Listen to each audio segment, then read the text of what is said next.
За сайн бацхан үзэгчтэй хөгжлийн хөдөлгүүр нэвтрүүлгийн удаагийн дугаар үзэгч та бүхэндээ хүрэхэд бэлэн болоод байна. За өнөөдөр студид улсын хурлын гишүүн асан сайхан самбуу ирээд байна. Танд энэ өдрийн мэндийг хүргэе.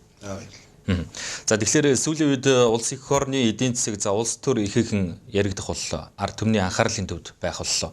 Тэгэхээр таны хувьд яг улс төрд болж бүтэхгүй байгаа зүйлүүдийг хурцаар шүүмжилдэг хүний нэг. Тэгэхээр өнөөгийн улс төрийг та юу хэрхэн харж байна? За юуны өмнө телевиз үзэгч олон дүмд энэ өдрийн мэндийг хүргэе. Энэ улс төрийн нөхцөл байдал чиний өнөөдөрч нөх яг гинт юм болчиход байгаа юм биш. Биш юм байгаа уг нь. Сүүлийн үед л нэг жижиг дунд үйлдвэрээс авсан зээлийн асуудал гарч ирж байгаа болохоос биш.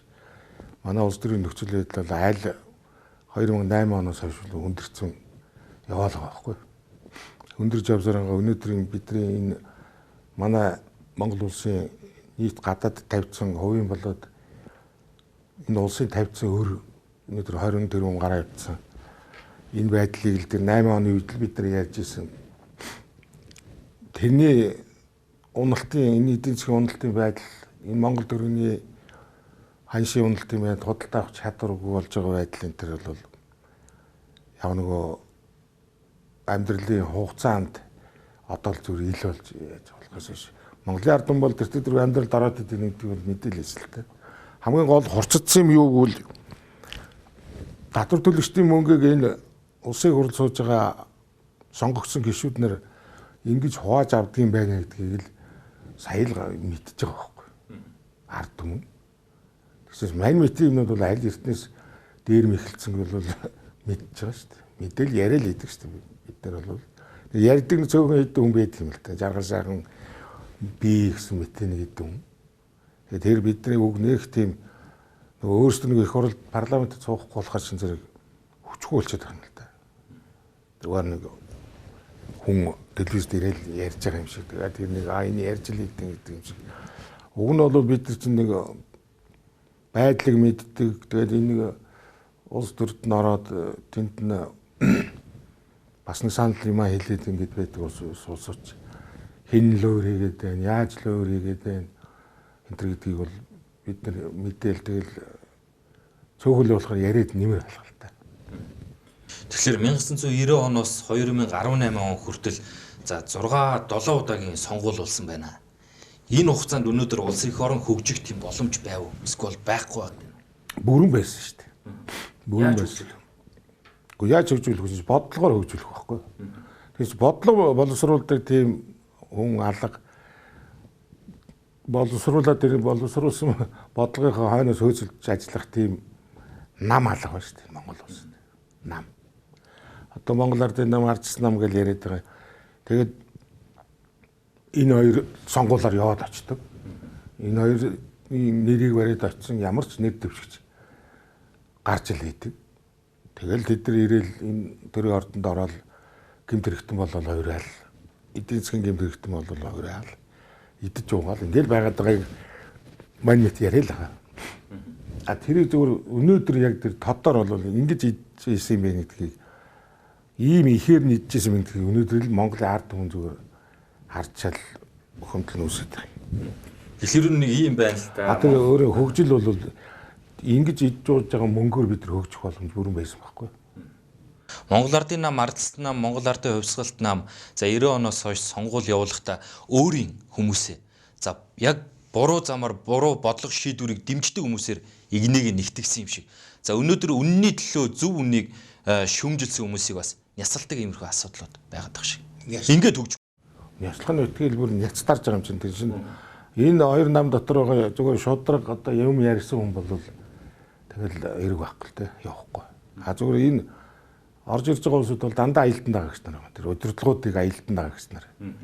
Тэднийг одоо юу хэлнэ бүхэлсэж идэг. Бид нар телевизээр харсан шүү дээ. Яаж тэгж ойлгомж хөөргөө хүртэл яаж байрж сөхөрж байгааг тийм ээ. Яам намч айдлах. Тийм хүмүүс орж байгаа юм. Тийм хүмүүс орсон учраас энэ парламент ерөөсөө ямар ч бодлогогүй, ямар ч хүчгүй тэн дотор хүн шудраг юм яриад ямар ч нэмэр байхгүй. Тийм л юм байхгүй. Та энэ нэг золиос байсан уу? Гэхдээ бич нэг золиослогдоод байсан юм байхгүй. Зүгээр өөрөө л за энэ шал дими юм бэ гэж бодоод байсал та зүгээр. Оюутлагаас болж нийлээ маргалдсан тэр үеийн удирдлагууд, тэр үеийн Монгол Ардын намынхантай бүлгийн хурал дээр тэгэл байнгын орооны хурал энэ төр маргалдаж, сөргөлдөж эдгээр чинь бас аминда шүүмжлээд явчих юм бодсон байхгүй. Тэгээд яг бид нар намайг дээр 12-ын сонгуулиор тэгээд бодлогоор хассан л да. Тэгээд би хийснийг хасчлаа гэх нэг юу ч байгаагүй. Ер нь бол одоо зөвхөн ер нь бас эргэж улс төрлөө орох зөв юм уу гэж би тэгж бодож байгаа. Ер нь бол. За би бол 80-аад онд 90 он хүртэл би одон гүцгийн төрийн алба хийжсэн. Төрийн албыг их сайн мэднэ. Засаг захиргааны ажил яаж явагдгийг, төрийн ажил яаж явагдгийг. Тэгээ бизнес эхлэе би 91 онд би зүгээр бизнес өгөөгөр авчихсан байхгүй. Тэгснээс би чи одоо энэ мегабайг их бол бид нар ч одоо нэг үеийн тэгээд тэр үеийн боловсруучингууд байсан байхгүй. Тэгээ эдгээр улс төр ингээд явцсан. Би зарим нэг хэсэг нь ингээд бизнесийг л явсан байхгүй. Тэгээ би энэ явж байгаа 8 онд би эргэж улсын их хурлын гишүүнд Завхай аймгийн сонгогчныг орсон. Тэгээ би энэ дотор ороод тэгэл ойлгосон та ер нь улс төр гэдэг юм. Тэгснээс би ч нэг хуучин зүгээр дэмжлэг тусалцаа үзүүлэл давхад ирсэн болохоос биш. Энэ дотор юу болоод байгааг нэг сайн мэддэггүй юм. Орсон хоног мэдээд тэгээд мэдсэн хоног аюултай улсууд байдаг юм байна гэдгийг өөрөө дүгнэлт хийсэн л дээ. 92 онд батлагдж байсан энэ улсын их хурлыг баталж. Одооны энэ үндсөөлийг баталж яхад. Тэр үеийн үндсөөлийг баталж исэн одооны гишүүд дээр байгаа хүмүүс ярьдгийг бид нар их 60-70 хоног хуралдсан энэ гэдэг. Тэг үндсэндээ 60-70 хоног хуралдахдаа яг энэ төрийн удирдлагыг яг яаж зохион байгуулах талаар л хамаг гол юм явагдсан шүү дээ. Тэгснээр тэр нэг хүний эрх мэрх амьд явах эрхтэй тэгэл янз бүрийн тэр заалтууд тэр чинь бол зүгээр автоматар батлагдж ирсэн. Ерөнхий сайд их хурлын дараа 3 талхайг ер нь яаж зохицуулах гэж их зовсон. Тэгээд одоо энэ нэг Жимдугай тэр Эренчин энэ Пүрүү генерал энэ гурвал энэ хуулийн дээр голж ирсэн. Тэр үед энэ гурваас өөр тэнд нэг энэ үндсэн хуулийг мэдээд энд засвар хийгээд зохион байгуулаад байх нэг тийм мондөг сүрхий хуульч байгаагүй. Тэгэл энэ гурван хүн тэр 400 хэдэн депутатын асуултанд чинь энэ гурван хүнд ийлжиж босч хариулдаг байхгүй. Энэ гурван хүн л. Тэгээ яг Жимдугай ер нь бол толгойг нь барьсан юм шиг байна. Тэгээд наан тэр Эренчин гэж одоо байхгүй хаа тэр улсын дээдчүүхийн дарга байсан. Энэ Пүрүү генерал гурав. За энэ гурван хүн энэ хуулийг батлахад ер нь гол дүр тогсон гурван хүн энэ гурван хүн. Би тэгж боддог юм. Тэгээ энэ төрийн энэ удирдлагын энэ яг энэ механизмыг энэ төр барих одоо яг хэн голж барих юм бэ гэдгийг ерөөсөө энэ дэр заагаагүй ийм хууль болсон юм шиг байна. Гурван эрх мэдэлтэй. Энэ гурав. Тэгээ энэ явганд тэр чинь 2000 оноос өмнө бол нэг их туйлын болоог 2000 оноос хойш энэ төрийн 3 тишээ болох юм байна гэдэг нь мэдгэж эхэлсэн. Баг бандгаа инх хоёрын зөрчлөөс асар их мэдгэцсэн. Ерөнхийлөгч нь ерөнхий сайдыг оруулж томилдог байсан. Тэр 7 удаа тэр гамбалдыг буцааж ирсэн энэ гэл ингээл юм ингээл явагдаад байсан. Ааж маар л явагдаад байгаа байхгүй тэр чинь. Тэр чинь ард түмнээс анзаарахгүй байхгүй. Ийм дүрмтэй ийм уйлтай юм байна гэж л бодсон юм шиг байна. Тэр чинь яг анзаараад ингээд бүр өөрөө зориуд хараад дүнэлтээс сууж идэг мань мэд чиг нэг зөхөө идүүн байгаа юм шүү дээ. Тэгээд зөрчил ингээл явагдаад байгаа ерөнхий сайд их хурлын дараа 2-1 намын хүн мөртлөө тэр дотор ч зөрчилтэй л байгаа байхгүй. Тэгжсэн 2000 оны сонгуулиар юу хит их олон болсон. Монгол Ардын нам. Тэр бол яг тэр зориг агсны өгөлтэй холбоотой гинт тийм өөрчлөлт болсон л да. Тэгээд тэр 72 судал авчиад тэгээд нэг хүн ерөнхий сайд дураараад ор гэж нэг үзсэн. Тэнд үндсэн хуулийг өөрчилсөн шүү дээ. 7 тэр өөрчлөлтийг хийсэн байхгүй. Тэгээд энэ 7 өөрчлөлт бол Монгол улсыг жинхэнэ дэс нь харуулах ажлыг хийсэн 7 өөрчлөлт байхгүй юу? Элбэг дорж 1-2 нийлж Илбэгдорж олонхын хоёр цөөнх байсан. Эний чинь тэр энэ урдлын арслам засаг урж захт энэ 7 өрчлөлтийг тэр Жасраган баланкын дээр бичиж байгаа оруулж ирсэн байхгүй. Гар өсөх зураад. Тэгээд ороод нөгөөд чинь батлагдаагүй. Тэгээд сонгуул болохгүй та 2000 он. Тэгээд зоригчнаас болоо арчсан намын нэрүүнд зунлаа. Тэгээд их хоёрын тоглолтод аянда гараад ирж юм шиг. Тэгээ гарч ирээд нөгөө түрүү чин тэр миний одоо арслан байж засран юм дээр ирсэн тэр 7 өрчлөлтийг их хоёрын засгийн газар яг гарч ирэнгүүтээ тэр 12 сар яг шинэ жил болох гэж байна. Өмнөх нь 12 сарын 27-нд билүү дээ. Энэ 7 өрчлөлтийг хийсэн. За энэ 7 өрчлөлтийн гол алдаг юм нь юу гэвэл их хурлын гишүүн ерөнхий сайд болдог болгоо ийцсэн. Ерөөсөө гол бусд нь яг одоо тэр 6 яа гэм бэ. Хамгийн гол юм энэ давхар дээл өмсүүлдэг юм энэ хоёр нөхөр өөрөө хийсэн байхгүй. За тэр дээр тэгэл Монгол улс уруугаа явж гисэн тэр. Би бас санахад 2002 оны 9 сард баха та нэг ярьслага өгсөн байсан. Улс их орон ирээдүйд нэг хүний гарт орно, нэг хүний гараар орно гэдэг ийм ярьслага байсан шиг санагдаж. Нэг бишээ би нэг цөө хэдэн хүний гарт орох юм байна гэж би тэгж ярьслага өгсөн. Тэр үеийн ардыг сонь мөн юу вэ? Тийм ярьслага өгч ирсэн. Тэр л одоо биелэл болоод байгаа шүү. Тий. Тэр одоо биелэл болж байна. Ерөөсөө нэг одоо манай ерөнхийлөгч бол 30 гэр бүл гэж яриад байгаа. Би бол 30 хүрэхгүй тэрнээс наана. Яг 30 гэр бүл бол энэ уул уурхайн салбарт иддэг уудаг улсууд байгаа. Энэ нөгөө бүх тендрийг авч идэг. Нэг 4-5 л хүн биелдэ. Монгол улсыг хөмөрж яваа. Энд нэр нь гарна. Одоо ингээ гарах гээд байна л да энэ гарах. Юу нь болчиход. Та өнөөдөр ер нь улс төрийг ихээхэн шүүмжилдэг өнөөдөр 2000 за яг улсын хуралд Завхан аймгаас нэр дэвсч орохдоо за яг улс төрөөс бууч өнөөдөр буруугийн эсрэг өнөөдөр шүүмжлээд байж байгаа бол бас улс их орон арай өөрөөр явах байсан юм биш үү? Шүүмжлэл байгаад бас нэг гол юм биш юм байна шүү дээ. Шүүмжилж энэ ард түмний тавиад байгаа хүсэлтийг л биелүүлж энийг л биелүүлж чаддаг тийм засгийн газар л байх юм бол энэ улс өгч шүү дээ. Энэ ард түмэн чинь нэрээс болохгүй юмыг шаардаад байгаа болохоос биш. Болж байгаа юмыг бол ард түмэн ярьж явах шаардлага байхгүй шүү дээ. Ярих хэрэггүй шүү дээ. Тухайн мөрөөрөө ажиллаа хийгээл амьдрал явж байна. Энэ болохгүй юмыг энэ ард түмэн босч ирээд яриад байгаа байхгүй. Тэгээ тэрний төлөөлдөг бас нэг хэдэн хүн байна л дээ. Арай илүү ярьдаг, арай илүү жоо мэдээлэлтэй тийм хүмүүс яриад байгаа байхгүй. Тэр нь одоо хүчгүүдэд байна л гэж би тэр ярьсан. Тэгснээс энэ ард түмний тавьж байгаа энэ хүсэлт, энэ иргэдийн тавиад байгаа, сонгогчдын тавиад байгаа хүсэлтийг л биелүүлэхгүй ийм нөхдүүд л одоо энэ их хуралд байна. Тэгээ одоо өнөөдөр ингээд би бас зөндөө юм бодож ин л та харж ин уншиж байна. Одоо өнөөдөр энэ Монгол улс шиг ийм төрийн одоо улсын хурл сонгогдсон өөрсдөө төлөөлөл болсон улсын хурлын гишүүд энэ парламентын энэ засгийн газрын төлөөлөл болж байгаа улсууд манайх шиг ингээд төрийн шиг ард түмний шиг гэмт хэрэг эдийн засгийн гэмт хэрэг хийцэн ийм улс алга.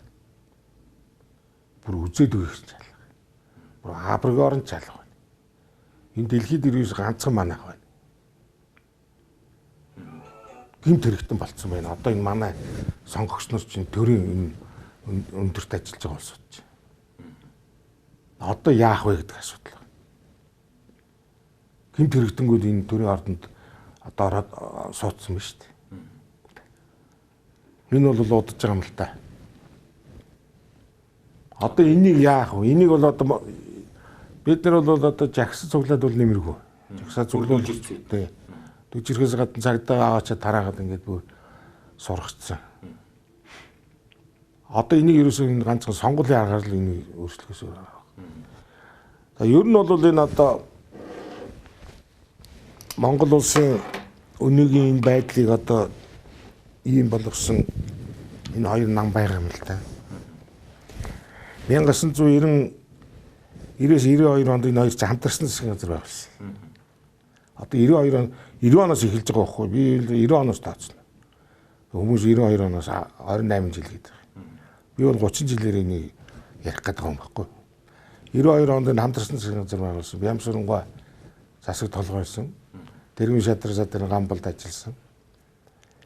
Тэгээд тэр мөнгөний реформ гэж нэг юм хийгээл эхэлсэн асуудаг. Монгол төгрөгийг цаас болж байгаа. 20 дугаар тогтоол. Алдарт 20 дугаар тогтоол. Эндээс ихс. Тэгэл ингээл чинь нэг 2хан жил 90-92-ын дотор бүр энэ улс чинь алт мөнгөөр зарим нь дийлэрдээд ингээд бүр баланс тавьсан шүү дээ энэ 2 жилийн дотор. Ерөөс гавьяа байгуулсан нэгч байхгүй энэ дотор. Тэгээ ингэж 92 онд нэг шинэ улс төрийн сонгуул хийгээд Жасраагаа гэдэг нэг хүн гарч ирж нэг 4 жилийн жоохон 50 хамгаалал болгож авсан байхгүй. Тэгээд 96 онд тэр үе чинь Жасраагаагаас газар доогууруулалт муу хийлээд саран хүчингийн дүрс мүстэй тийм тоглоом болгоод ингэ тоглож ирсэн байхгүй. Тэгээ нөгөө тэртээ дөрвөө яг манайш нөгөө юугаа алдсан, жолоодлого алдсан юм. Тэгээд Жасраагаа нэр хүнд унаад тэгээд 96 онд Ардчил нам гарсан байхгүй. Ардчил нам чинь 50 суудлаад одоо залуучуудын нийтрэл юм энэ гэсэн байхгүй. Нөгөө хамгийн өмч хөвчлөөр эдгээр чинь бүр 2000 он хүртэл завхруулад нэг хүнээ хөнөөж өгөөд одоо улс төрийн хүн амны хэрэг хийгээд ингээд мултраад тэгээд их хоёр гарч ирж байгаа байхгүй. Ер нь одоо сүүлийн үед их аюултай болж ирж байна л да. Одоо энэ хүн амны хэрэг гарч байна. Энэ Монгол Ардын намын тэр төмөн гэрлэгж одоо тэр гэр хороожлт барилгачлалт юу лээ. Нэг тэрний нэг хоршоолагчдын нэг нөхөр тэр Бадрагийн нэг сайхан залуу бас энэ төрийн яам дотор хутгалж алсан шүү дээ. Одоо энэ монголчууд марч ярихгүй. Энэ бол одоо авир хэрэг шүү дээ. Энэ чинь ийм хэрэг ерөөсөө энэ Афганистанд ч гарахгүй шүү дээ. Ийм хэрэг. Тэр Бадрагийн тэр санхүүгийн зохицуулах хорооны дарга нэг сайхан залуу байсан одоо шавшиг. Тэр заавч өглөө ажилд нь ирэхтэн шөнө хонзон санаад одоо өглөө налцчих. Тэгээ энийг одоо ерөөсөө ийм аюул хоох тэр үуч одоо тэгээ бүр аймаар ингээл ингэж хэлсэн байхгүй. За одоо сая тэр залууг алж байгаа. Хэрсгээр зодж алж штеп. Ахаад энэ ардын нам. Тэр энэ хоёр нам дотор алуурчд байгаа байхгүй. Тийм байгааз. Тийм байна уу? Тийм байна. Алуурчд бас байгаа байхгүй. Нэгдүгürt. Хоёрдугаарт хулгайч нар одоо энэ мөнгө хулгай гэдэг энэ татвар төлөгчдийн мөнгийг татвараа төлөөд тэгээд тэр татвар төлсөн мөнгийг ард түмэнд нь эргүүлээ зориулах юм ийм маягаар болгоё. Ингэж. За тэгээд 2020 он хүртэлх энэ Монгол улс ямар болсныг энэ Монгол ардын энэ манангийн энэ гарс бүрэн хамаарна. За ирээдүй гэж би энэ улсад бас. За ирээдүй нь юунаас хамаарах юм бэ гэхээр жинхэнэ намаас хамаарах болчиход байгаа. Хичнээн одоо муухайч гэсэн бид одоо энэ үндсэн хуулиндаа заасан нам болж эвсэлд нэгдээд тэгэл одоо улсын хурлын сонгуульд өрсөлдөхөөс өөр ямар ч арга байхгүй.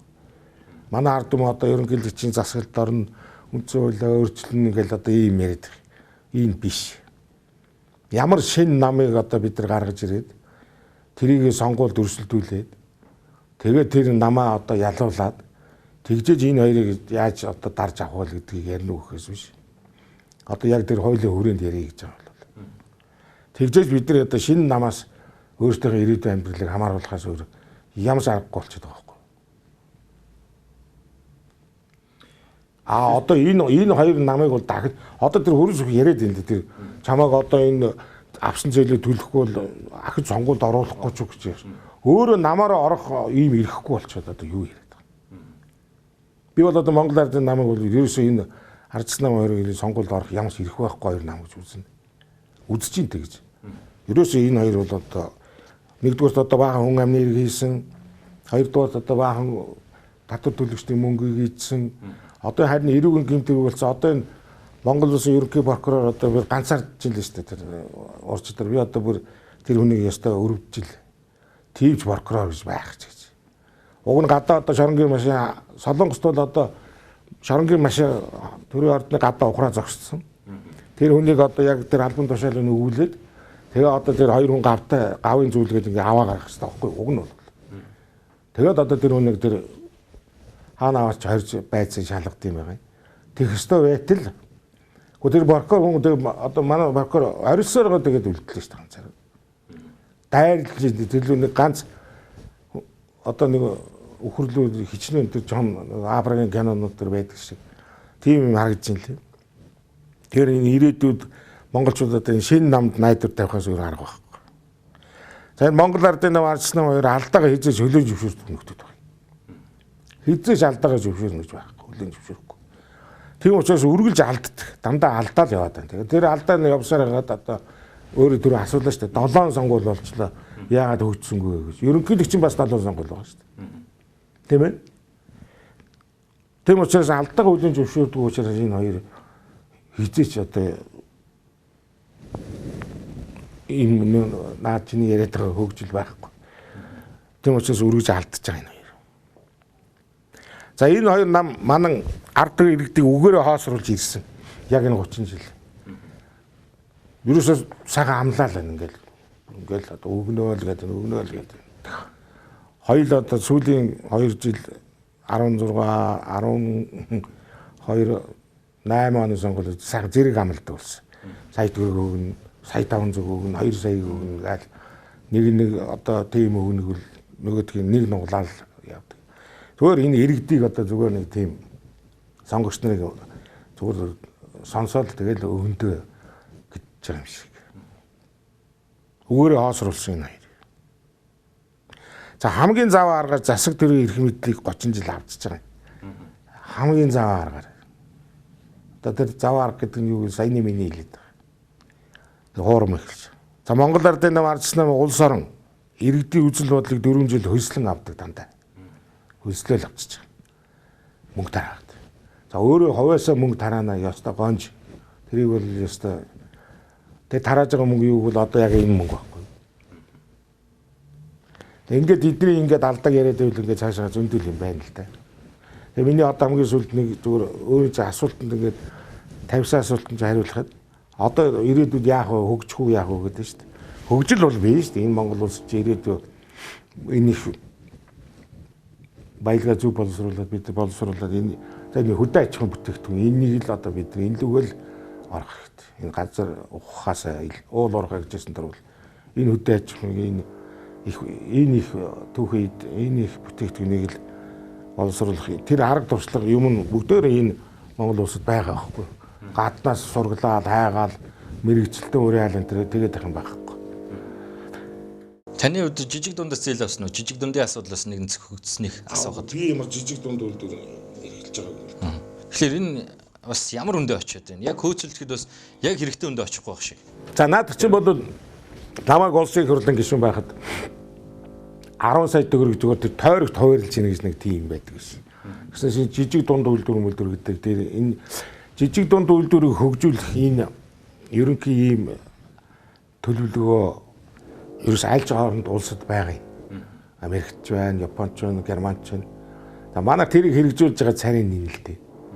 Тэрийг амьд хэрэгж 10 онд би наваа гишүүн байхад жижиг дунд үйлдвэрийг хөгжүүлэх тусгай тийм хөтөлбөр улсын хурлаар баталж ирсэн. Тэр маань одоо ийм юм болж хувирж байна л да. Тэр маань. Уг нь бол энэ жижиг дунд үйлдвэр эрхлэгч нарт л бид нар хэсэг энэ эдний энэ их мөнгийг хувааж өгч ирсэн бол хангалттай жижиг дунд үйлдвэр хөгжүүлж бүрэн боломж өгсөн байхгүй. Одоо төрөний өөрийн чиний асуусан асуултын хариу энэ л дээ.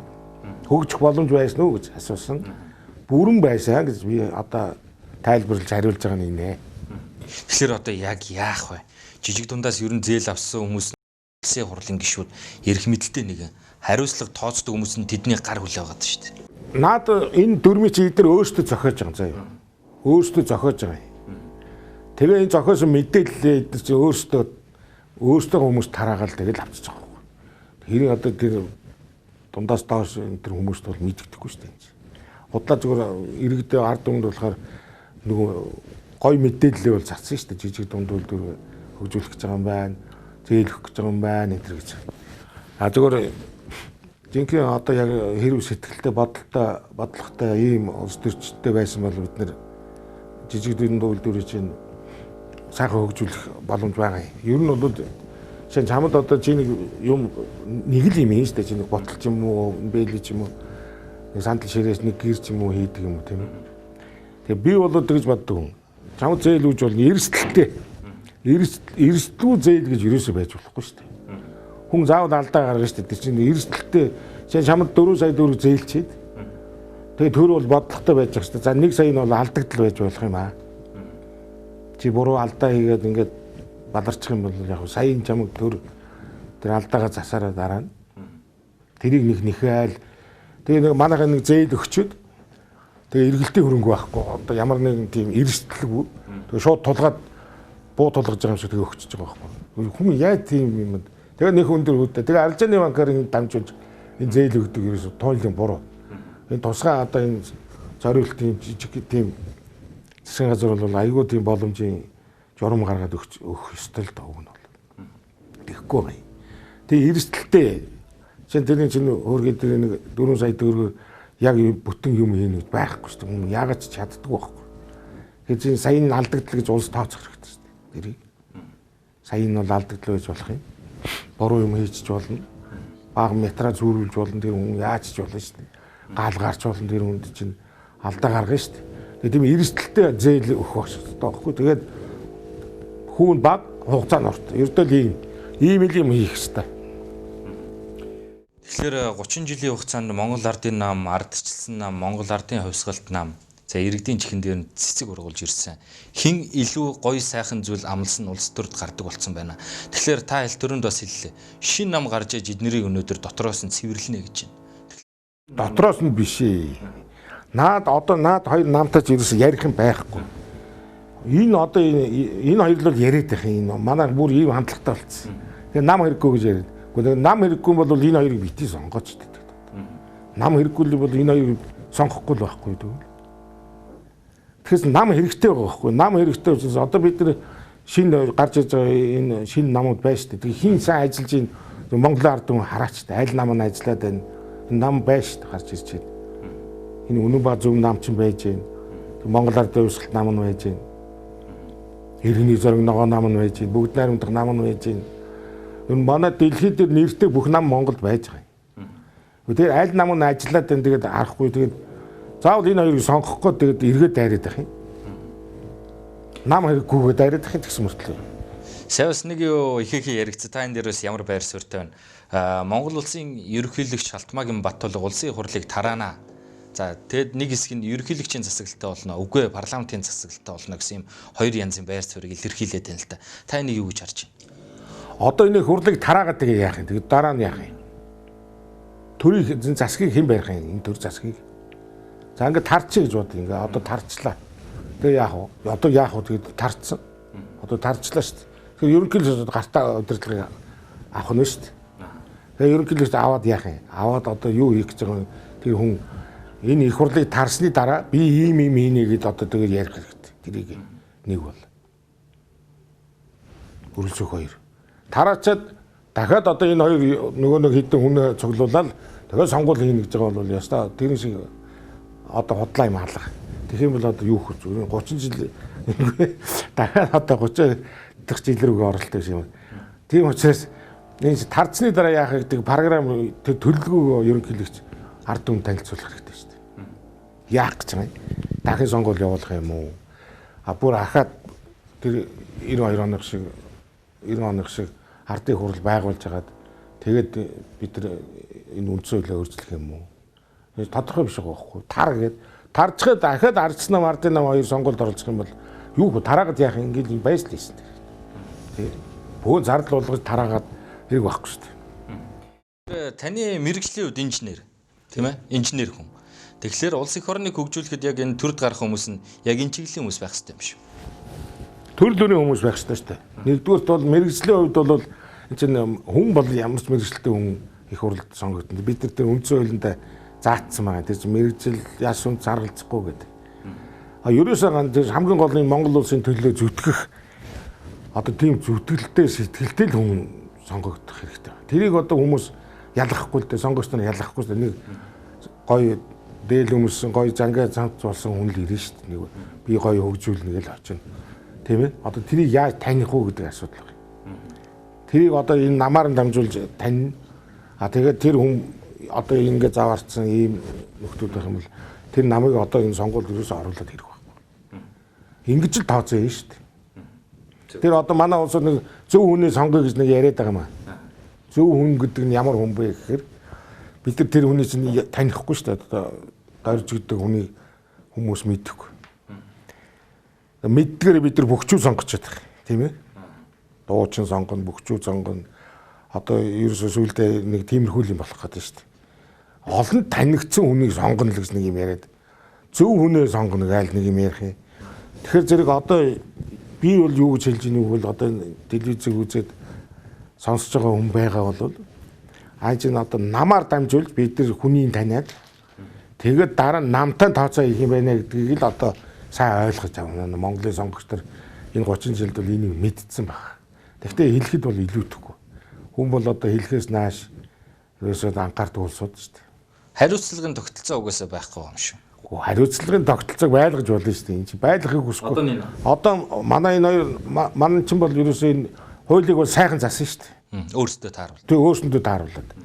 Одоо энэ оюутлага модлогоо энэ янзлж бороо голдмолдог энэ улгаа хийх чинь ерөөсөө дан хууль засаж байгаа юм чинь. Дандаа хууль засна. Хуулийг бол ёстой дураараа засна. Энэ Монголын хуулиар тоглосон энэ их хурлд одоо сууж байгаа хүн байгаа шүү дээ. Энэ ямд орж байгаа бол одоо дэндүү хитрхий тоглож байна шүү дээ. Энэ л өндөөж ансан байна. Энэ ард намын дотор хуульч байхгүй. Байхгүй. Таны хувьд бас улсын хуралд байхдаа оюу толгойн асуудал дээр бас ихээхэн байр суурийг илэрхийлдэг байсан. Иргэдийн хувьд ч гэсэн өнөөдрийг хүртэл зөв бурууг нь ялахгүй явсаар л байгаа. Тэгэхээр та энэ дээр бас манай иргэдүүд ингээд нэг хүн юм ярьж байхдаа анхааралтай их сайн сонсож байгаа. Хин юу яриад байна гэдгийг ерөөсөө сонсохгүй. Зүгээр ингээд нэг хальт өнгөрөөгөл тэгэл шоу солонгос кино мэн үзэх тийм юм дээр л телевизээрээ дараад тахаас биш. Хин яг одоо юу яриад байна? Бидний төлөө ярьж байгаа юм ярьж байгаа хүн байна уу юу гэж уганд гэж анхаарах ёстой л та.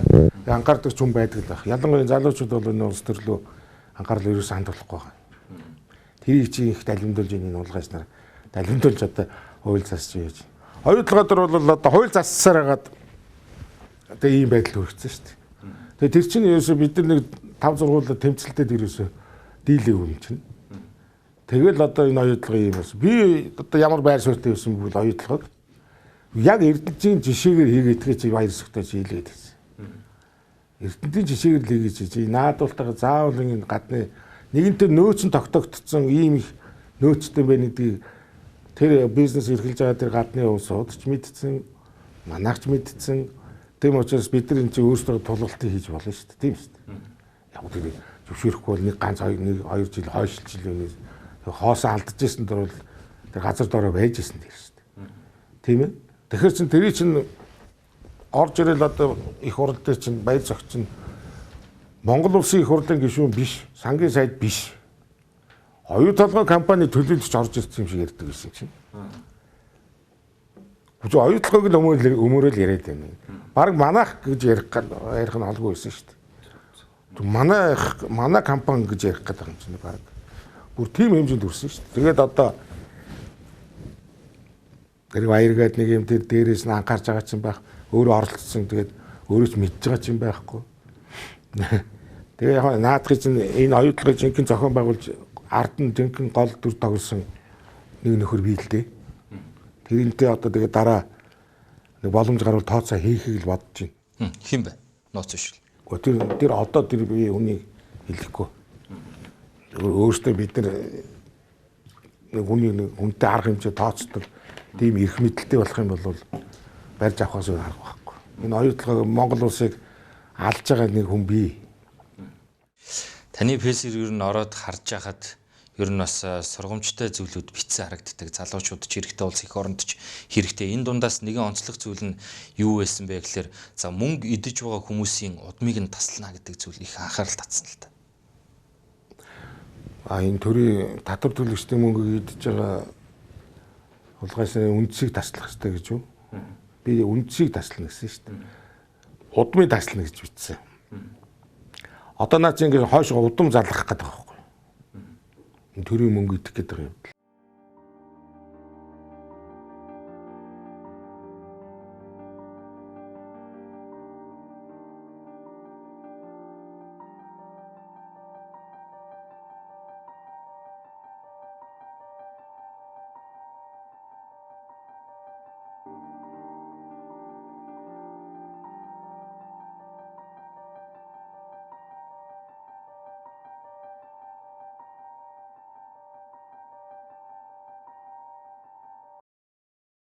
А тэр одоо ингээд үе залгамжилж идэх гэж байгаа тэр үндсийг таслах нь зөв биз дээ.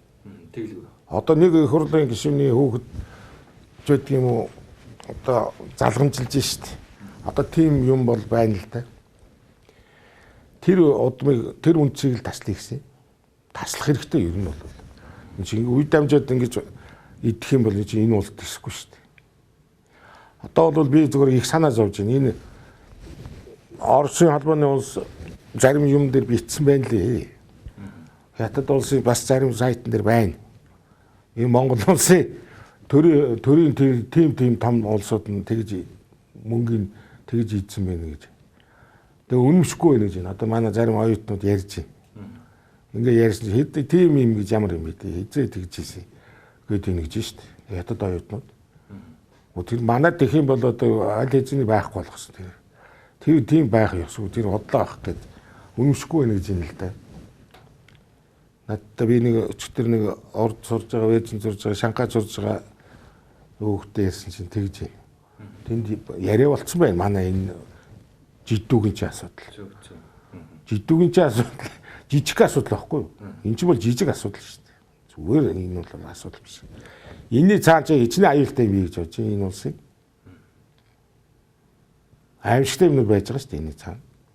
Энэ өмнөх парламентын хийсэн ажил байна. Энэ ардын энэ жидүүгээс гадна зөндөө юм байж байна. Тэгээд энэ оюутлын асуудал байж байна.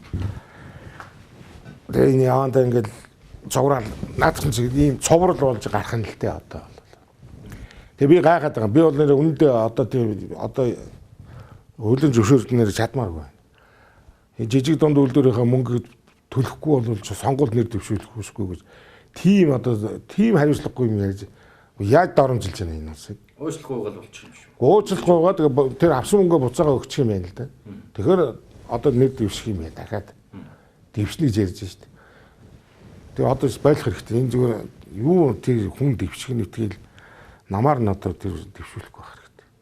Чи эрүүгийн гэмтэр өдөөцсөн ийм баахан хүнтэй нам ягараа сонгуульдар тийм.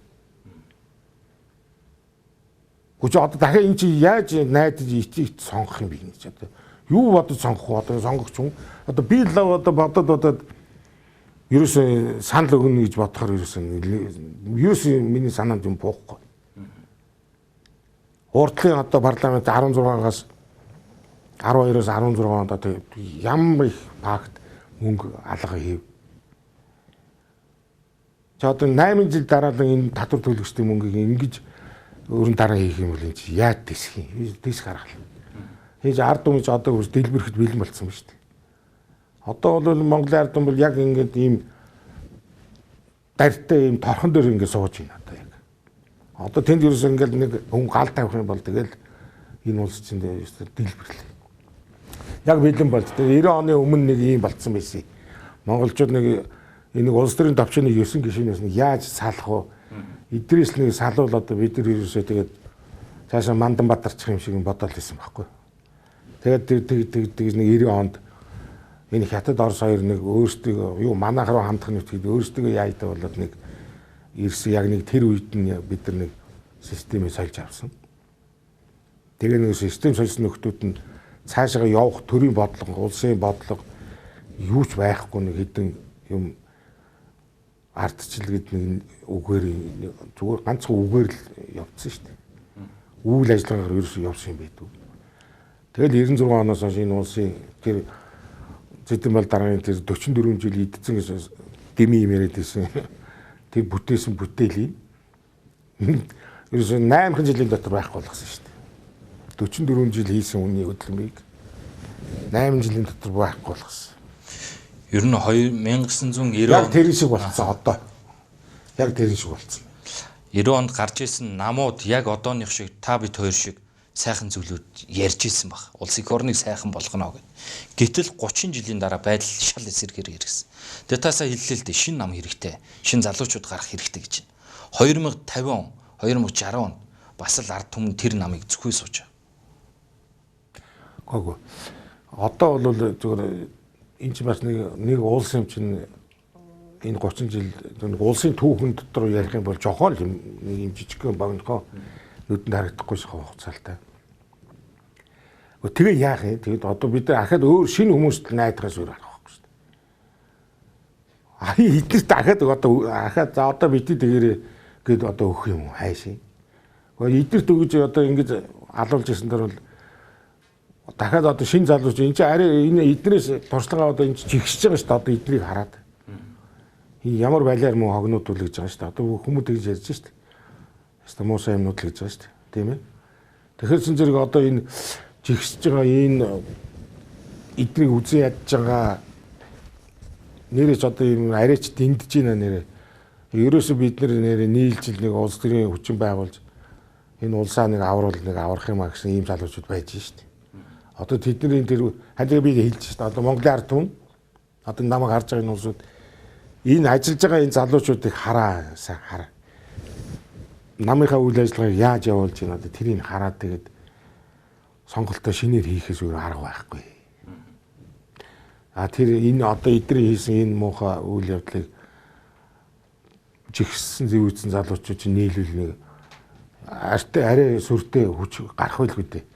Би энэ монголчууд бас нэг оюун ухаан арай нэг мөсөөр унтарчаагүй байх гэж бодож энийг хэсэг бол бид нар ястаа үнэхээр чадварлаа. 30 жил. Одоо сонгогч нар бол яг бай зөвхөн ерөнхийдөө бол нэлээд туршлага суусан.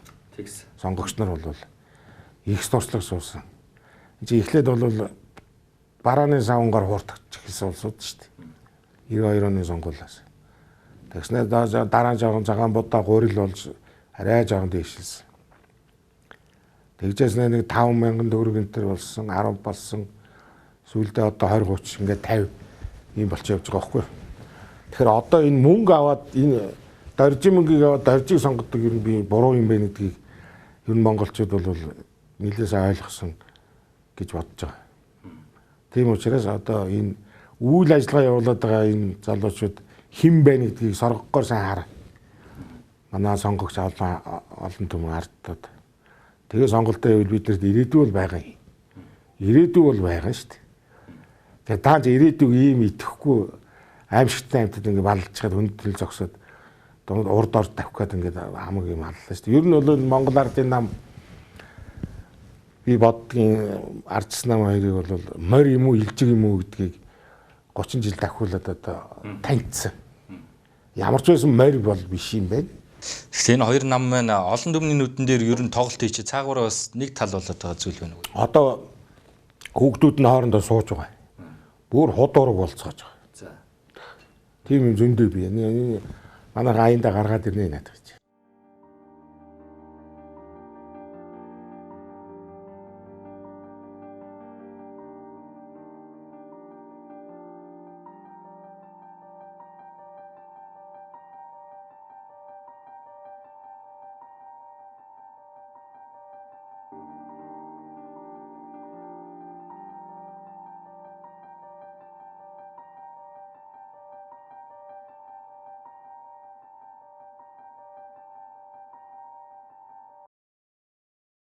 Манай завхны хэтэл оюун орлын хүүхэд завхны засаг дараа байсан бас нэг лоорч нөхөр гэдэг жаминт өгөө. Тэрний хүүхэд хоёрлоо худуулсан.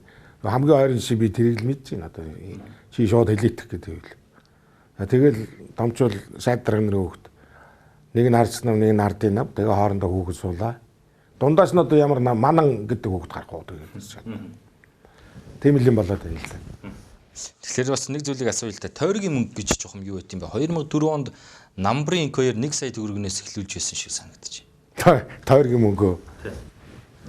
Тийм тий. Энэ ямар учиртай юм? Наач одоо бас нэг мөнгө идэх ханыг хэлбэр байхгүй. Би нөгөө жидүү юу ч биш ээ гэдэг чинь тийм. Жидүүгийн чинь дараа наадахч бас орно. Одоо сая бөө хэл жидүүгийн өмнө бөө хэлэн болж байлаа шүү дээ тий. 5 тэрбум төгрөг. Намайг байхад 10 сая төгрөг байсан. 8 онд. 10 сая. За тий. Тэгээ юу гэж ярьд юм бэхээр наад гэж ингэж ярьд юм л. Одоо намайгаа удирдлагад илээл тэгэл эрхлээл цорвоогоол ингээд тааригдаацсан чинь ерөөсөө юу яагаад юм нэхэд энтергаал. Эмэгтэйчүүдтэй уянгалал эрэгтэйчүүд нь байдгийг л. Одоо би бүлгийн хурлын юм ярьж шүү дээ бүлэгт нэг нам. Тэгээд очоод тэгэл мөрийн хөтөлбөрийг хэрэгжүүлэх тухай юм яар. яад юм. Гэхдээ мөнгөгүй очиод өстой нэг шиг юм аа. Муухай юм. Юу ч хийж болохгүй юм тэр. Тэгээд 10 сая төгрөг хуваарлсан тэр намайг байх тэр 9 оны төсөвтэй 8 оны гишүүднэр төсөв батлахтаа 9 онд нэг 10 сая төгрөг тавьж явах шиг байсан. Тэгээд тэрийг л очиж юм хийх юм байна л та тэргээр. Одоо кармалад явдаг нь үнэн л дээ. Гэхдээ тэр мэдээж кармалад явахгүй нь ойлгомжтой шүү дээ. Тэр үуч бас муу ч гэсэн банкар дамждаг байж. Тэр үед. Тэгэл тэр яг 10 сая төгрөг. За тэр 10 сая төгрөгийг яавал гэж. Одоо энэ жилийн төсвийг тэр 5 тэрбум гэжсэн сүүлд 8 гэж юм тойрог мөнгө гэж. Тэгс нү. Тэгш шиг болт юм аа. Батлага ерөнхийдөө та нар болоос наадгаа бууруулаач гэж хэлээд Европ явчаа ирсэн чинь 8 болгочлаа гэл ингээл бөө хил ам шуугаал 2 3 хоногийн дотор 8. Тэгээ одоо нэг хүн тойрог дээр 8 тэрбум төгрөгийн одоо юм хийх нь л дээ. Тэгээд тэргээр юм хийсэн дүр үзүүлээд тэгээ юу яах нь шүү дээ. Дахиад 20 онд өөрчлөлтөх нь юм л дээ. Тэгээ ийм төрмийг наадвал чинь гэж өөртөө зохиод байгаа байхгүй. Өөрсөнд нэг ямар том ирэх вэ нэхэр зэрэг төсөв баталдаг нэг ирэх байдаг учраас нөгөө мө татвар төлөгчтэй мөнгө гэж өөрийн юм шиг хувааж байгаа байхгүй. Одоо дорж тэр нөгөө сосорвар Бацаа хоёрын тоглолт шиг юм хийж байгаа байхгүй.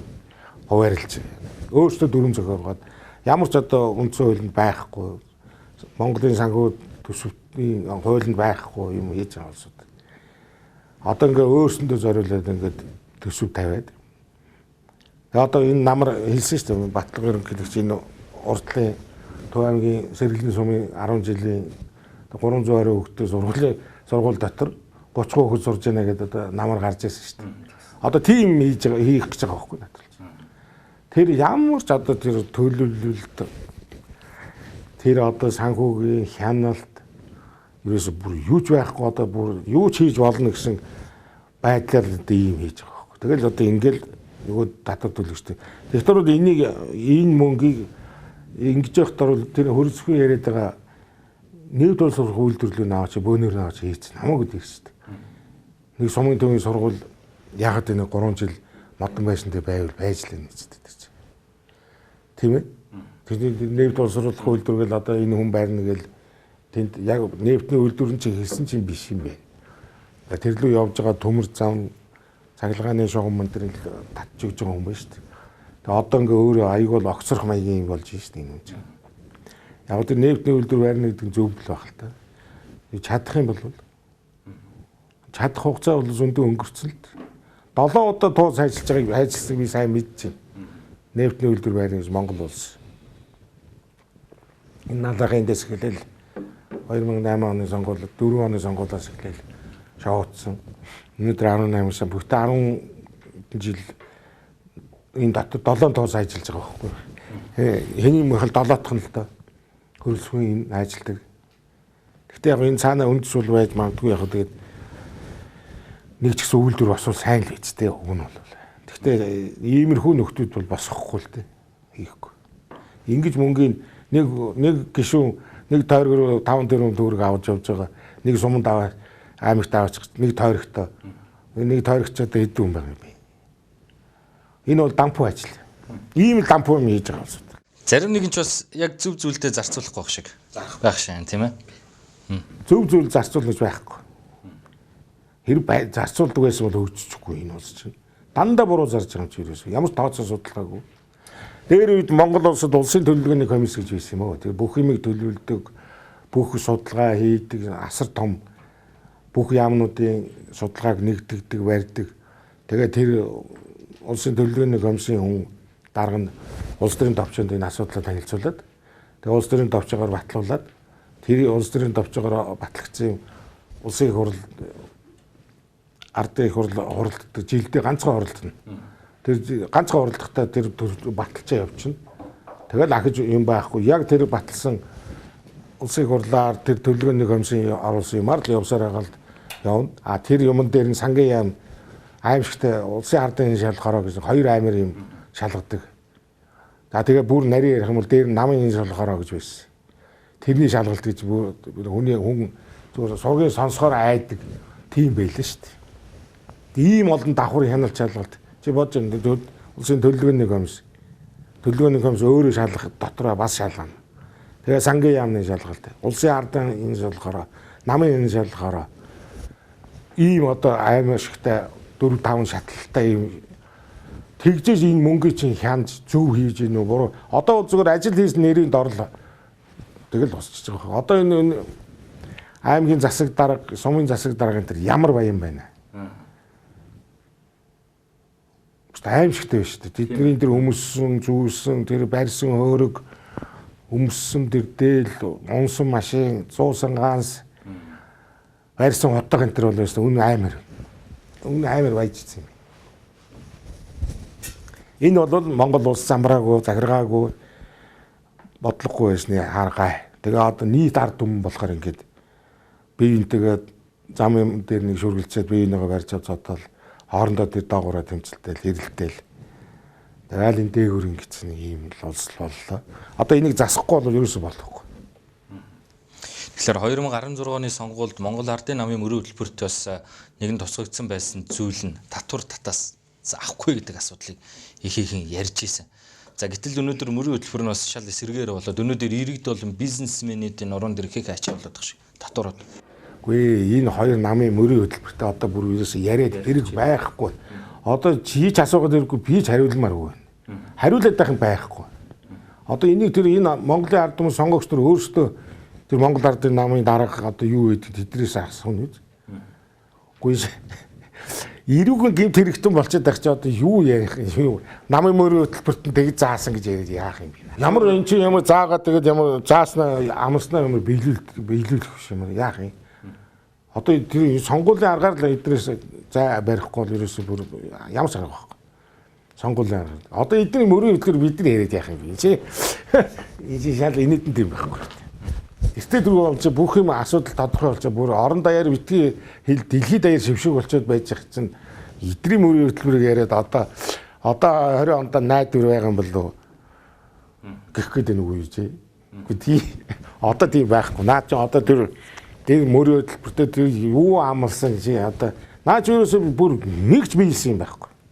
Чи би чамд нэг жишээ хэлье. Мэд оюутлогын гэрээг бид нар байгуулж байхад 40 50 57 гэж хоёрхан тогтоол баталж өгсөн. Тэрний 40 гэдэг 7 тогтоол 40-р тогтоол гэдэг нь ингэж хийгээд би одоо тэрийг их удаан болчиход мартчихад байна. Тэр чинь мундаг даалгавар засгийн газар тусдан гаргаж өгч байгаа тогтоол байхгүй. 6 залттай хаа. Тэр 6 залтаас нэгж биелээгүй гэж ярьтад улаан сайд телевизээр ярьж ил бүр нэгж биелээгүй гэж. Тэр 40-р тогтоол. За 57-р тогтоол нь юу гэхээр зэрэг хамгийн тэр чинь хамгийн сүүлд заалт нь юу гэхээр зэрэг 4 заалттай 57. Одоо байгаа ашигтай алдуулын тухай хуульд заграгдаж энэ гэрээг хийсүгэ нөхөр баярт даалгасугаа гэсэн улсын хурлын дарга дэмбэрлэгсэн ийм байж байгаа байхгүй. За ийм тогтоол байж итэл тэр их засчихж байгаа юм. Нөгөө Ират-Тунтагийнхэн цаахан тохируулаад засчихж байгаа. Тэр хуулийн засч өгдөг хүн би их хурл дотор одоо байж лээ. Шудраг сарайлаа сууж байгаа. Тэг ингээд энэ хууль тогтоол тэр засах масах болоо. Тэгээд тэр энэ улсын хурлын гишүүн энэ одоо нөхдүүд ингээд нэг хүн юм ярих нэг хуулийн хүрээнд тэгэл нэг юм яриад байгаа юм. Тэгээд аваад. Тэгж байна. Одоо тэр нэг эртээ тэр казак нөхөр байна шүү дээ. Тэр мөнгө ичгээд би уучлахгүй байхгүй гэдэг нэг нөхөр. Би одоо тийм казак гишүүн ерөөс үзээгүй юм байна. Тэр хаанаас гараад ирсэн хүн. Тэр хүн тэгж хэлсэн шүү дээ. Хуулийн хүрээнд бол би одоо яана. Тэс нэг хуулийн өрөөнд тэр дандаа өөрсөнд нь тохирсон юм байдаг байхгүй. Тэгээ буруутах юм байхгүй. Тийм учраас хуулийн өрөөнд гэдэг байгаа байхгүй. Одоо тэр манай авилгатай тэмцээн газрын дарагч нь ерөнхийлөгч хийдэг гэж шүү дээ. Ерөнхийлөгч одоо таныг ажиллаа өгөө, таныг хийж чадахгүй байна. Гэхээр зэрэг за яах вэ? Тэгээд цагаан дээр хараар бичсэн байж шүү дээ. Би 6 жил байна гэд ингээд байж шүү дээ. Тэгэхээр зэрэг ямар хуу янзын ааш зантай авиртай улсууд байна гэдэг мэдгэж байгаа шүү дээ. Тэгээ би ийм улсуудаа болоод таараагүй юм л та. Таарахгүй мөлий. Тэгэхээр хоёул бас нийгмийн асуудал руу орё л та, байгаль орчны асуудал руу. энгийн мэд боловч өнөөдөр бас л голлох сэд болчиход байна. Утааны асуудал. Биш наачаа. Энгийн гэж юу ярьж чинь хамгийн аюултай. Энэ утаа бид нар утаагүй байх бүрэн боломжтой. Бүр 100%. Ямар ч утаагүй юм цэлмэг тэнгэртэй. Ямар ч одоо би бол 30 градустай байсан ч утаагүй энэ Улаанбаатар болох боломж биш шүү дээ. Тэр бумаар нь олон жил зарцуулаад яагаад тарьсан боломж зарцуулаагүй шүү идсэн юм чинь юу зарцуулах хэнд зарцуул утаан дөө утаа зарцуулаагүй шүү дээ. Тэр чинь утааг алга болгоно гэж хэлээд идсэн юм чинь одоо тэр хөрөс гээд нэг нөхөр тэр 100 гаруй тэрбум төгрөг идсэн нөхөр дайцсан би тэр. Одоо энэ утааг бол бид нар зүгээр ийм сенс тавиад энэ төр тийм байхгүй. Энэ чинь зүгээр тусгай бодлогоор бид нар айл өрх бүх судалгаа юмыг гаргаж байгаад ямар ч утаа гаргахгүйгээр болж болно. Заавал орон сууц бариад байх шаардлага байхгүй. Орон сууцаа бид барьдгаараа барихтаа нэг захаас нь хөөгөөд бариад айлаа шилжүүлж оруулаад тэр хоорондоо тэр 100 янтантай айлуудаар утаа гаргахгүй арга байна.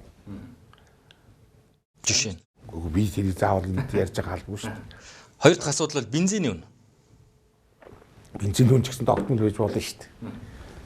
Үгүй энэ мөнгөний идчихэд байгаа улсууд чинь яаж бензиний үн өсөхгүй байх юм бэ chứ. Хэрвээ энэ иддгүү төр засагтай бол бензиний үн манай Монгол төгрөгийн худалдаа авах чадвар чинь өсөөл авах байхгүй юу? Чи орж ирж байгаа валют бол биш шүү дээ Монголд. Би чамд нэг жишээ хэлье одоо энэ телевиз Жасраагаа 92-оос 96 оны хооронд засаг 4 жил барьсан. Би бол жасраагүй шүтдэг хүн, момдог хүн гэж. Тэр үед юу болж ирсэн бэхээр албан байгууллага хоорондын өрийг нэг тэгэлж өгсөн хүн. Өрөөдөө байхгүй болгосон ингээд нэг удаа өр тэгэлсэн хүн.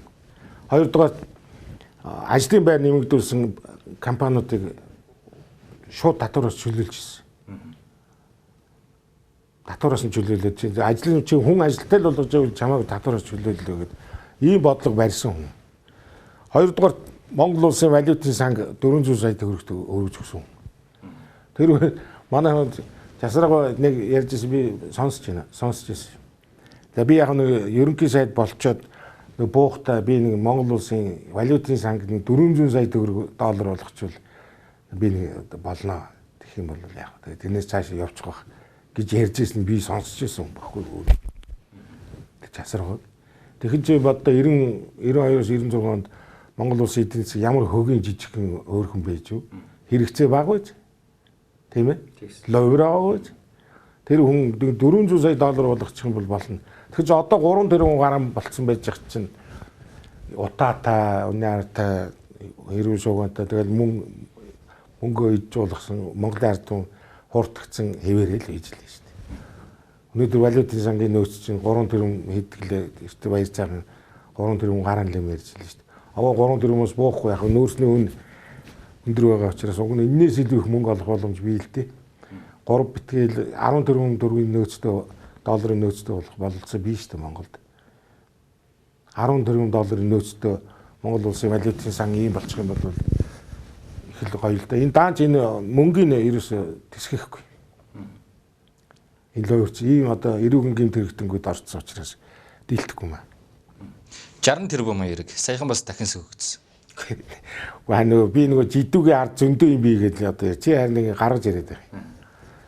60 тэрбумч одоо энэ засгийн үед ч юм уу энэ их урлын үед ч юм уу сонгогдохгүй энэ яахгүй л дээ. Энэ хойно сөөцөлт хүн явахчгүй энэ хойноос хүн явахсан нэг хол явахчгүй. Тэгээ тэр ерөнхийлөгч чадахгүй шүү дээ. 60 тэрбум яриа л идэг тийм ээ. Яриа л байгаа шүү дээ. Та нар наадахын янзлаач шалгаач өөгөөч гэлээдэг байхгүй.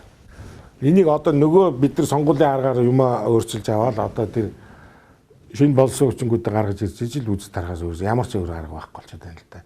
Тэгсэн жагсаад цуглаад тийм бол болохгүй байна л да. Хэрэггүй. Бодлогоор энэ нөхдүүдийг адилхан бодлогоор уралдаж ялан дэлгэхээс өөр арга болчиход байна шүү дээ. Тийм учраас ерөөсөө л одоо бидний гартлаа авахгүй сонгогч та. Одоо бид нар бие жишээ нь саналаа өгөхөд энэ хоёрын төлөө л одоо өгөхгүй үлдэл болчихж байгаа байхгүй. Мөн доогуур өгдөг шатны явцуд байна л да. Сонгуул гэснээс сонгуульд санал өгж байгаа иргэдийн саналыг хар хайрцагны юугаар одоо идэж байна гэдэг нэг асуудал бас л одоо сонгуулийн үед л яригадаад байна. Энэ дээр та бас ямар байр суурь? Үгүй тэр бид нар сонгуульд аль болох олоолоо оролцох хэрэгтэй байхгүй. Одоо чи сонгуульд харин чухал асуудал хүндчил энэ бас манайхан за одоо сонгуулийн насны нэг сая 200 орчим мянган хүн бий гэж байна. Тийм. Монголын. За тэрнээс чинь нь шүү дээ 40% сонгуул дээрээс орохгүй. Оролцдог. Тий. За ялангуяа залуучууд голдуу 40% нь оролцохгүй. Бүр ерөөсөө ирэхчихгүй. За тэгэхээр цаана одоо нэг 600 мянган хүн үлдэж байна тийм. Тэр 600 мянган хүний чинь нэг 150 орчим мянган Монгол Ардын намын гишүүн байна. За нэг 120 орчим мянган ч юм уу Ардс намын гишүүн. За ингээд 200 энэ хоёр намын хүмүүс болчихж байгаа. Энэ хоёр намын энэ 100 хэдэн мянга 200 мянган манайх 180 мянган гишүүнтэй л гэдэг. За тэр тоо бол нэг тэр хавцаа нэг 150 180 хооронд. Тэгээ энэ гишүүднэр л одоо энэ хоёр намд өөрсдөө ах トゥ амраг садан найз нөхөд одоо юу гэдгийг тэднийг бүгдийг нь уриалж аваачаал тэгээ саналаа өгүүлчих. За тэгээ тэн дээр нөгөө нэг дундалт явж байгаа нэг хөвгч нэг хэдэн гишүүн байна. Нэг 200 мянган хүн байна. 250 орчим ч юм уу. Хөвөө явж идэг. Тэгээд мөнгөний аваад тэгээд гүтээ тэнтэлт нь өгч байна. А нэг бол яг өөрийнхөө үжил баримтлаар өгдөг нэг хэсэг жоохоо юм байна. Нэг жоохоо өөрийнхөө энэ хоёр намын мөрийн хөтөлбөрийг харж агаад бас нэг уншиж гэж агаад энэ төр өгдөг нэг цөөхөө нэг байна. За ингээд нөгөө юу чи ингээ харахаар зэрэг энэ хоёр намын гишүүдэр голд болцдог. Тэгээд тэр гишүүдэр нь тэгээд тэр сум орон хороо одоо юу л байна? Утас шүрмс одоо тэрэнд өгөөрэй, тэрний намд өгөн шүү заавал гэл одоо ингээл ерөөсөө бөө юм болж байгаа юм надад. Тэгэл энэ хоёрын аль юу яасан гараад ирчих. Тэгэхээр яг энэ санал өгөхгүй байгаа залуучуудын идэх оролцоог юу яаж нэмэх юм? Энэ хоёр байсан цагт энэ залуучуудыг идэвхжүүлэхгүй шүү дээ. Аль болох хол байлаа өгүүлэхгүй байхыг л бодно шүү дээ. Гэхдээ 20 оны сонгуульд эдгээр санал өгөхгүй байгаа залуучуудыг идэвхтэй ойлгож ил шинэ нам гарч ирэх юм шүү. Шинэ намууд ч одоо энэ ордгоо улсуудтай ажиллах хэрэгтэй. Тэднэртэй ажиллах хэрэгтэй. Тий. Энэ ордгоо залуучууд энэ улс төр идэхгүй байдлаа идэвхжүүлэх ажлын зохион байгуулж хийж өгөх хэрэгтэй. Харин би түрүү өгөхөнд хэлсэн шүү дээ. Ямар нам сайн ажиллах нь вэ? Тэрийг харжээ. Монголын ард түмэн харж байгаа тэгээд аль ард түмэнтэй та нартай хэн тулж ажиллаад байна? Тэр намдаа өгөө. Тийм нам залуучууд байна санаж. Монголын ард түмэн ирээдүй байна мөгчөөгүй юм чинь. Их сэтгэлээр унах яагаачгүй шүү бас болоогүй. Эдгээр идүүлж тонуулж байгаа ч гэсэн бас учир бий. Тийм учраас одоо энэ 20 оны сонгуулийг бол маш өндөр зохион байгуулалттай сонор сэрэмжтэй явуулахгүй бол аюултай. Тийм учраас ямар энэ гарч ирж байгаа энэ шинэ намууд дотроос л одоо юугаа хай. Бид нар энэ өөрчлөлтийг хайна. Нийтээр одоо Монголын ард түмэн яах вэ гэдэг асуулт YouTube, Facebook дээр тавьсан. Одоо яах вэ гэж. Одоо яах вэ гэхээр зэрэг Монголын ард түмэн яг үнэхээр төрийн эрх мэдэл гарт нэг өдөр ирдэг юм чинь. Ирдэг юм чинь. Ирнэ шүү дээ. 6 сарын одоо сонгуулаар нэг өдөр төрийн эрх мэдлийн гарт чи хүрээд ирнэ аяанда. За тэр өдөр л одоо ёстой үндсээр ормонгоор нэрвүүлэл өгчих юм бол тэгэл болоо. Тэгснэ эдэртээ тооцоо данс бодох тэр мөнгө төгрөгөө бид нар буцааж олж авах тэр офшорчдыг хамгийн гол нь. Би наад офшорын тухай 8 онд их хурл дээр ярьж илэг доогуулж инээл гэж хэлсэн байхгүй надад л. Ойлгодгүй тэгээ нууц данс гэж хэлж ирсэн би. За ийм байна. Тийм учраас сонгуультай бүгдээр олуулаа оролцсон. Энэ цөөхөн намын гишүүдээр ордог биш. Энэ дээр манай энэ сонгогч ард түмэн маш сайн анхааралтай байх хэрэгтэй. Хүн болгон би орох ёстой байна гэдгийг л бодох хэрэгтэй. Ингэжээж л улс их орны ирээдүй сайхан болно тийм Тий. ээ. Үгүй.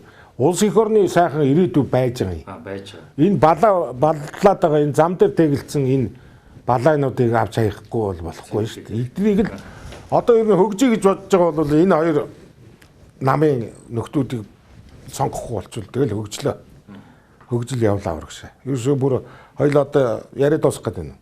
Ярианы төгсгөл одоо бүр базаад хэлчих юм бол ерөөсө хөгжихэд их амархан байна.